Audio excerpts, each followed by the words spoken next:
So as promised, I will be reviewing the entire series of Homeland, starting with its majestic Season 1. And what I love so much about Homeland is rather than focusing on the grisly shootouts or very extravagant Hollywood-style action sequences like 24 did with Kiefer Sutherland, it tries to dive into the social matters of the world, like politics and espionage, and sort of things that actually delve into the topics of the world and current day issues, rather than a shoot 'em up you're gonna forget in the next 15 minutes. An American prisoner of war has been turned.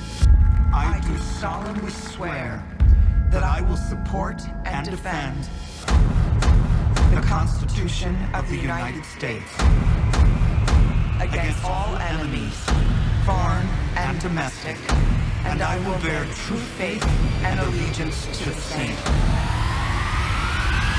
So help me God. Homeland is about, well, the first season at least, is a guy whose name is Nicholas Brody, who has been missing from action as a POW for 8 years, who on a tour to Iraq disappeared and has been off the grid, completely gone for 8 years, to say the least. And one day out of nowhere, when doing a home raid in Iraq, a group of soldiers find him and return him to his country of America.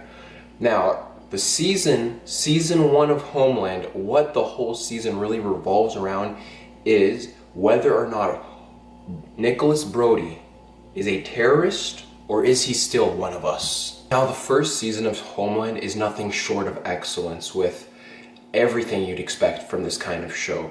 It's got the characters, the fatally flawed characters you've always been hoping for, the broken soldier, the mystery and intrigue you'd be hoping for an espionage thriller of this type, and it's got a lot of political depth given to it with much realism needed for this kind of show. What I love about this show is, although it does really fall under those shows that really love to show American propaganda, at the same time it doesn't. Because what I really liked about this show was the fact that it gets under what the fuck is wrong with the CIA and all of the dirty work they actually do that we don't see. You know, we're always seeing these action films today, the CIA being this great, big, powerful force that goes and helps everyone.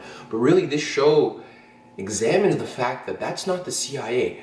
These guys will do horrible things. They'll kill people even if they don't deserve to be killed.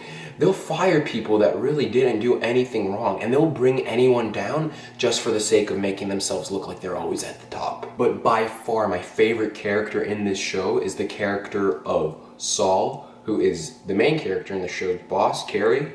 And what I just loved about this guy is the fact that, you know, he's not this big type guy in the CIA like everyone else that's just a plain asshole. He's got a heart, he's got a soul. Sure, he's gonna get down and do dirty things, but at the end of the day, he wants to do what's right. He actually cares about America. He's actually a patriot, to say the least. He's someone that fights for their country, and someone that is like that on a show that is so dark and brooding and shows the horrible side of things, well, it's just really refreshing to see.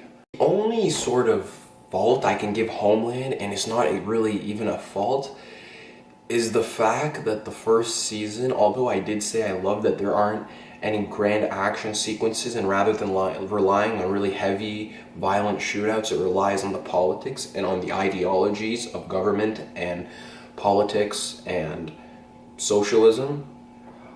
I kind of wish that there would be a grander climax, you know.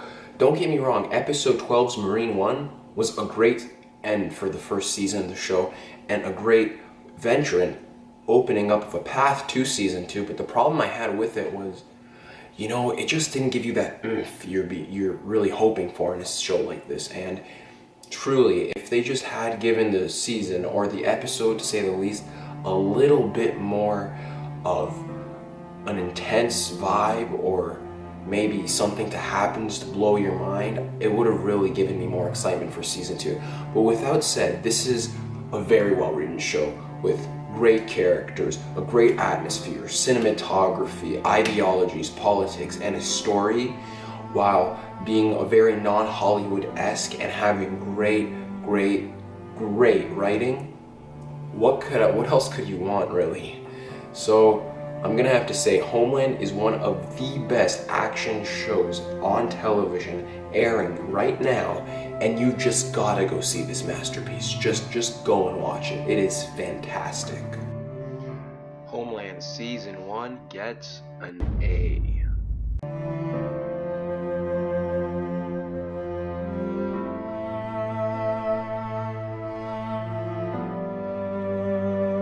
Guys, I hope you enjoyed my Season 1 review of Homeland. I will be definitely continuing with my Seasons 2 through 5 reviews, as I am very excited for Season 6. And as promised, I am going to do that True Detective Season 2 review. Again, I don't know if I can get it out this month. I don't even know if I can do it in September, but I still promise you I will review it. And without further ado, please comment, like, and subscribe. And I'll see you next time.